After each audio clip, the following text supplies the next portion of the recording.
the very visible but invisible Arab state. There's a lot of talk nowadays. Is probably the most talked about subject in Arab political discourse, both propaganda and official and the media, and also the academic studies about this region is the state. But this state is also the least present and impactful agent in politics. That's what I'm claiming. And so the Arab state is described as, of course, authoritarian, despotic, rogue, fierce, weak, frontier, new patrimonial, sultanistic, failed, corrupt, deep, colonial, dependent, etc., etc. And all, I think, of these statements are a qualification of its stateness or its degree of being a state. And actually, the paradox I am mentioning here has already been touched on by others, in particular, the late Nazi Ayub in his famous Overstating the Arab State, where he argued that the nature of the Arab state as hard or fierce should not disguise the fact that it's very weak. And he defines the fierceness is when the state uses pure coercion in order to impose its authority, which actually indicate that it's facing resistance and rejection. Hardness, he also qualifies with having centralized power with a strong executive at the expense of other cultural, other functions of the state. Now, I have in fact been, for those of you who read Arabic, some of you might occasionally have seen that this week I written about Sudan, stateness in Sudan, with regards to events taking place in Darfur specifically, but also in other areas, where there was a tribal conflict, tribal conflicts actually, in the port city of Port Sudan also, and in the Jenaina, in the south, the east and the west, the farthest west and the farthest east, where tribal armed people attacked each other for usually over very trivial things, sometimes more serious. And then a feud develops, and the state becomes the last to know.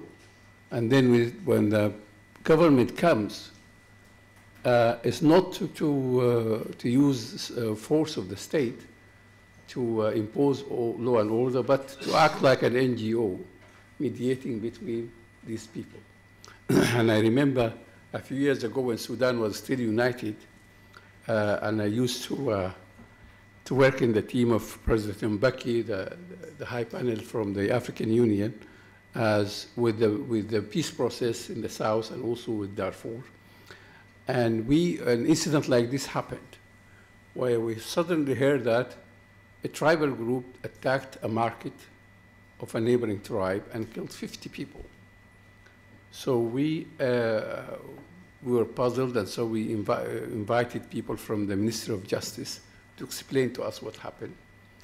And they said, well, the investigation showed that one militia kidnapped 2 people from this tribe, and then the guys from the other tribe used a traditional tribal mediation system in order to get the detained released. The other side refused, and then they killed them. And then they used the tribal mediation system to ask for compensation. And the other guys still refused. So these guys then took matters into their own hand and went and attacked and killed as many people as they could. So the question I put to the Ministry of Justice guy, did anybody at any point come to the authorities to complain, for example, about the kidnapping or the murder? Or he said, nobody came to the authorities. We never heard about it until this happened. And the same happened now in Jinena, that a few developed, people were killed, and the other guys come and took their revenge. And the government only knows, of course, after the event. So, and now this is a regime which is being accused of being militaristic and abusing human rights, and has been fighting wars on many levels. And at that time, when we were doing this investigation, we were also flush with oil money. So there should be a strong state that has armed to the teeth. But on the ground, the people even they don't even think of going to it for anything. So this actually is a case in point showing that a state which looks fierce, which looks very powerful, is actually non-existent on the ground for the ordinary man. That the people don't care about it, don't fear it, don't have any hopes in it helping or regulating what business they do. Now, this is not restricted to Sudan. I think Egypt, for example, today may be an example of a state which looks so powerful, especially in the military, and how they are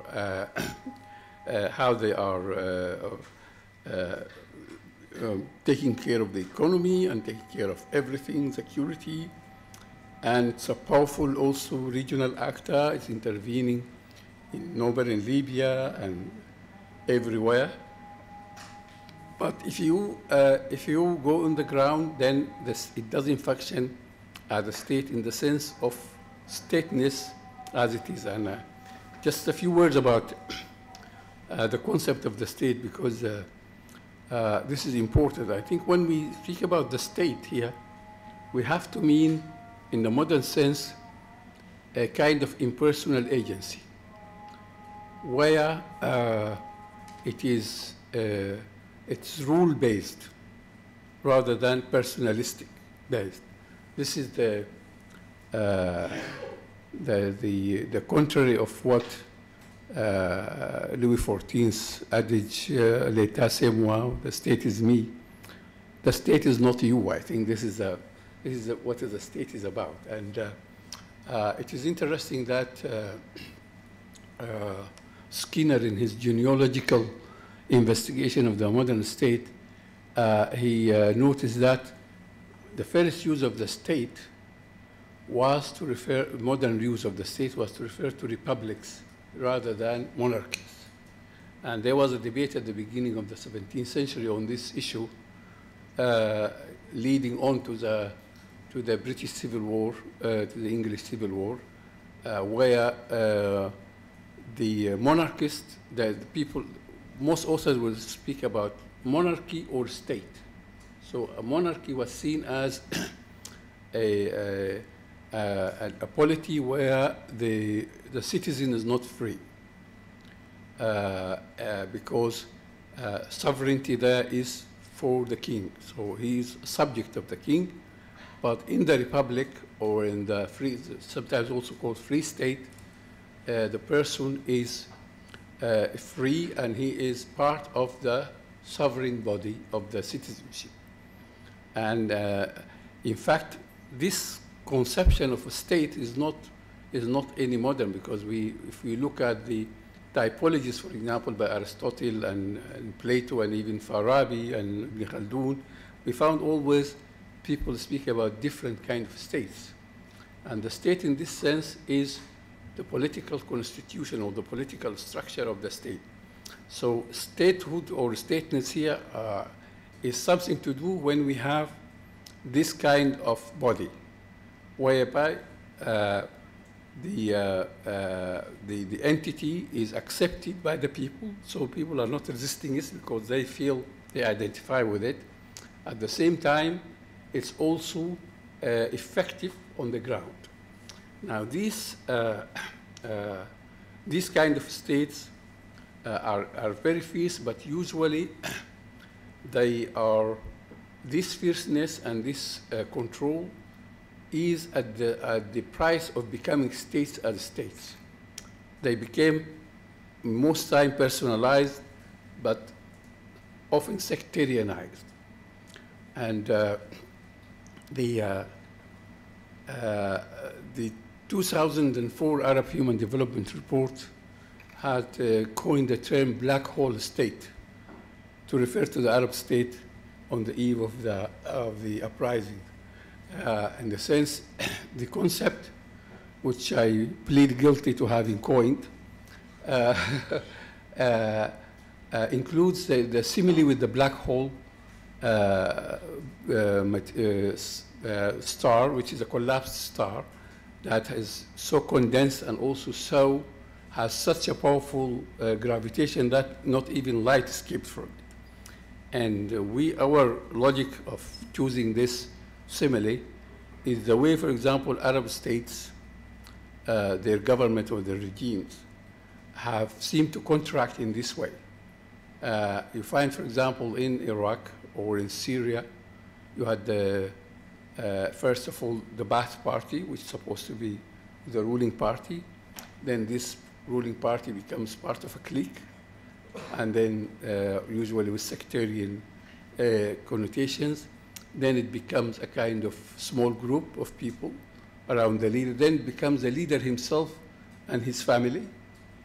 And every then things outside this group, it's the same in most of the countries which witnessed this kind of the Arab revolts were of this category of black hole state. You got Tunisia, which also went down to Ben Ali and his family and his in-laws. You got Gaddafi, who also started from a party to Jamahiriya to so on, and then he and his family and close clans, tribe. And similar in Egypt, Mubarak and his sons. So this kind of state contracted so much, and part of this contraction is also, like the black hole, not allow anything to move also outside its periphery. For example, civil society was also immobilized. Even the economy, they privatized the economy, but the economy was usually privatized to themselves and their clan. I mean, for example, in Syria, the Makhlouf family, who are, and so on and so on, in Iraq, so they are using this kind of system. So they control the economy, they control the state, and this actually is leaves a vacuum, leaves a non-stateness, in the sense that it doesn't become a state. You are not here dealing with a state anymore. You are dealing with people who are business people, who are murderers, who are this and this. And this actually then leaves the security apparatus at the only functioning part of the state, because even the military are immobilized. Because they fear that the military would go engineer a coup.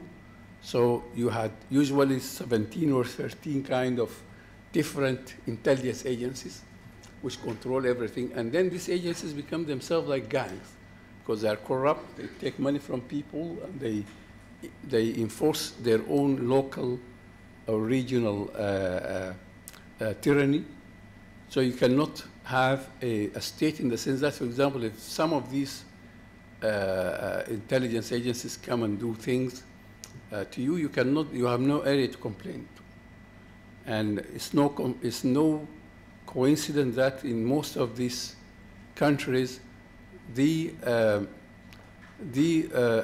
uprising was triggered by acts from these security forces. In Dara, there was the torture of children. In Tunis was the molestation of the Sela. In Libya, was a case of arresting the the lawyer of people who have been killed in prison, and so on and so on. Same in everywhere else. So we had, on the eve of the revolution in Arab countries, this kind of non-state, but fierce, very fierce and very violent, and it doesn't actually stop at any atrocity. They have always been ready to wipe whole cities, murder, commit mass murder, and so on and so on. So they, this kind of state is the typical, used to be the typical kind, and it's now returning back to the region in an even more fierce form. Our prediction at that time that this black hole is going to explode again because it kept contracting until it's no longer sustainable in this. And I think the successor states like the ones in Egypt now and the ones in Saudi Arabia and the ones which being tried to be created in Libya again, they are, and Syria of course is already done for as a state or as a country or as any political entity. So in this area, we also, I think I also coined recently the notion of the Blackwater State, which is here the references to the Blackwater private security company, whereby some of the states in the region, especially here I refer to the United Arab Emirates, is becoming actually in very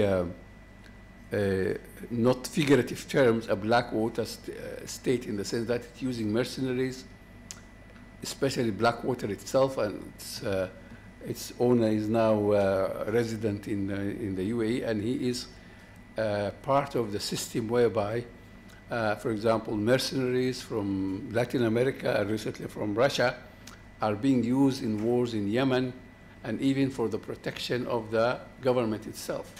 Now, here we go to another level of non-stateness, at least in the government where it has an army of its own and is protecting itself. We have maybe a skeleton of stateness, but when a country becomes like a private company, where even the army is kind of mercenaries. Maybe it takes us back to the Venetian times, or where the Swiss were the roving kind of mercenaries in that region. And so you have the state is actually also like a group of a holding family, like the Medicis or some other family who are like owners of this place, and then they get mercenaries to use them for money and so on. So this kind of statehood is problematic in that, as we mentioned earlier, the concept of state itself requires some kind of political moral content. That for a state to be a state, it has to be a kind of a political entity, in the sense that you have politics practice in it. Politics, again, is an arguable thing, whether politics, as Hannah Arendt and Bernard Crick and others argue that, or even Habermas, that politics is about communication, about, as Arendt argues, it's kind of working together, cooperating peacefully, and that's. But even if you go beyond this and accept, for example, authoritarian states as states, there has to be some politics going inside this entity. It cannot be a black hole where nothing is happening political. Politics is about argument, about bargaining, And even recently, even the most authoritarian states used to have some cooptation, bargaining, politics, free speech. But when you are moving in the direction the Arab state is moving in, is actually you don't have politics as such. You have coercion and money. And the less money you have, the more coercion you do. And in current cases, for example, like MBS Saudi Arabia, there's more coercion than money. In the past, the Saudis and all other Gulf countries used to use a lot of incentives to co-opt people. Now, the government actually, in Saudi Arabia, arrests people who have money and take their money from them. While in the past, it used to be, these are part of a coalition. The traders or the business people in most countries are actually part of the establishment. They are not supposed to be part of the other non-citizens. So you have got lots of non-citizens who are, at least in a sense, I think there was a sense in which, like, all right, this is a private company, it's not a state, but you are a shareholder, but you are a minor shareholder, but the bigger business people are major shareholders. So you get power and privileges according to your status. I think nowadays this also has been, in a sense, lost in some of these countries, where you are now a subject, full stop. The only thing we use is coercion. If you don't like it, lump it. I don't think also this is sustainable in the long run. So we, in this sense, I think now the question would be, what is actually holding these states at the moment together? Because it is not, yeah, there is use of coercion, but there is still, I think, some popular support. And I think this popular support, and this leads me to our other thesis about narratives of insecurity, is that these states use fear in order to allow also people to be subjugated. In Egypt, for example, prior to the coup, the Muslim Brotherhood was portrayed as a kind of monster in the sense that they are going to take over the country, and they are going to impose Islamization on everybody, and they are going to do something like Iran, and so on and so on. So there was a campaign in the media in which, unfortunately, a lot of intellectuals were involved, a lot of media people. Now, of course, after the media has been silenced, only the official media now speaks, and the power of this propaganda has become so strong. Even the Muslim Brotherhood, when they were in power, they used to deny, for example, that they are recruiting Muslim Brotherhood members to the government or to the military or to other things, because they themselves have become, they say, no, they never said, well, we are Egyptian citizens, and the Muslim Brotherhood are Egyptian citizens, and we are the ruling party. We can appoint whatever we like if we think he is going to do well. They say, no, we don't have, he is not from the Muslim Brotherhood. All these ministers are not from the Muslim Brotherhood, and so on and so on. So it became of course, we know that even before the revolution succeeded, every leader has argued that it's me or the Muslim Brotherhood. Gaddafi said, it's me or Al-Qaeda. Al-Assad also said, it's me or the Muslim Brotherhood. Hosni Mubarak used to say it for years. Whenever, as I think an article in the Washington Post in 2003, in an interview with him, described, he said, the guy said, well, why don't you allow more freedoms? And he said, if I do, the Muslim Brotherhood will take over, not only here, but everywhere else in the Arab world. And so they have created this kind of fear. And also, one of the also interesting thing is the use also of the term state here. The argument also made by the leaders is that if we allow democracy, the state will disappear. And they use usually examples of Iraq after Saddam Hussein was first besieged and then toppled. They argue that, well, the state became like an item of worship, that we have to protect the state. If the state goes, everything will go. So do you want to be like Libya? Do you want to be like Iraq? Do you want to be like this? And so the logic, the rhetoric of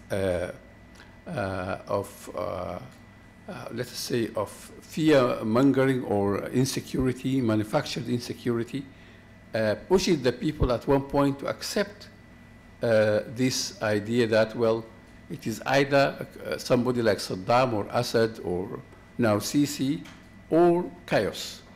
Of course, this is the old Hobbesian argument about,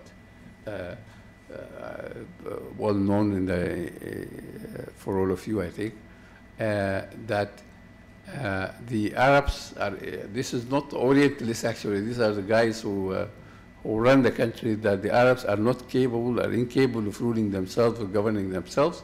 They need a strong state, strong government, a strong leader who keeps them in their place.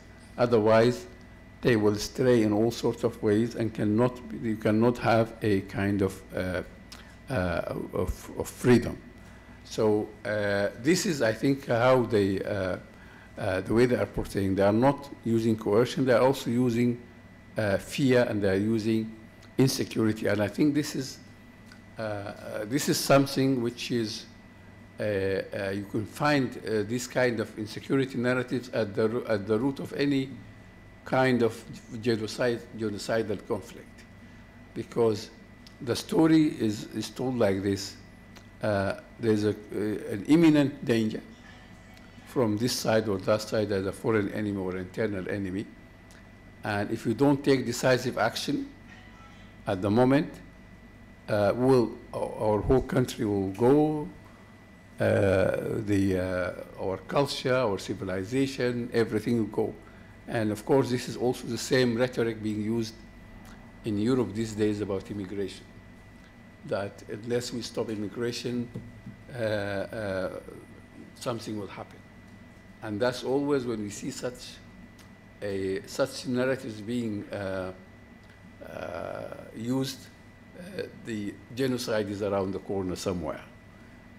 So I'd like to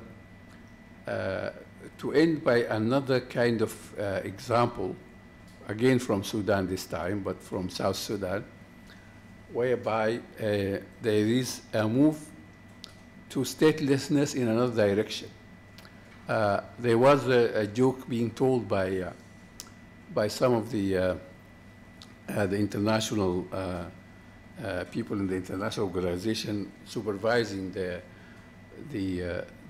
peace process in Sudan between North and South, because in that peace process, the South was supposed to secede at the end of, or vote for unity or vote for secession.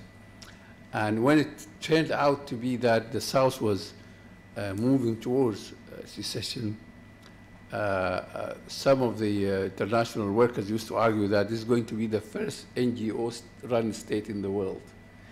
And there's roots for this. And in fact, that's what happened, because a Swedish, a Norwegian academic, his name is Terje Tvedt, wrote a chapter in the mid-90s about how the the international aid and NGOs have actually undermined statehood in the South. And he gave a story about this. There was a region or a province in the South called Nimule. Now, this province, of course, Sudan is a very vast area.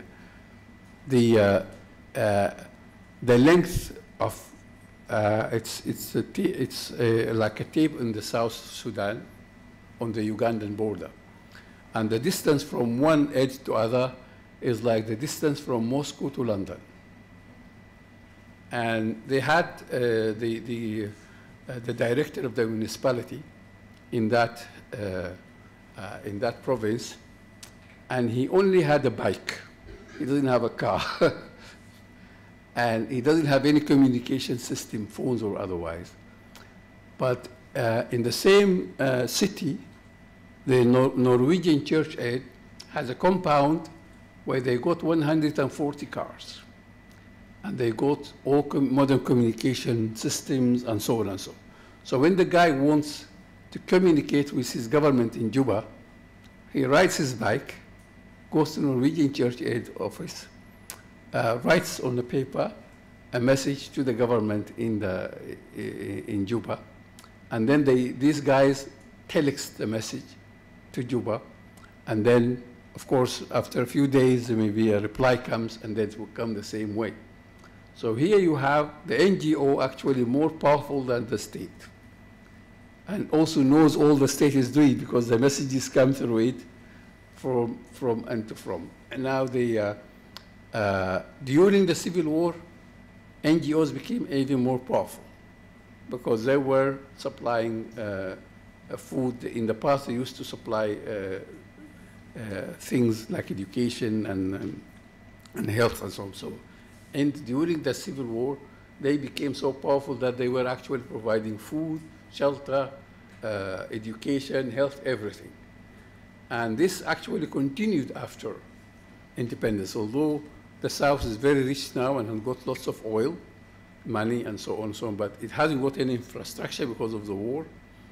And whatever was little of it, then a civil war in the South again erupted. And so we have this area again dominated by NGOs. And I think my concluding remarks is two things. That we used to, part of my finding when I was discussing issues in Sudan was that we need, because we have a strong state or powerful state, we need to empower civil society, and we need to reduce the power of the state. But after looking at what's happening and the fact that what's happening now, for example, that the NGOs are actually tribes, and most of them are armed, that what we need is actually a more powerful state, but not a fierce state, a real state, which is a real state in the sense that it provides, because civil society itself, according to its definition, can only exist if there is a state to protect it. You cannot have civil society as an alternative to the state. It has to depend on the state. I think I'll stop here. Thank you very much.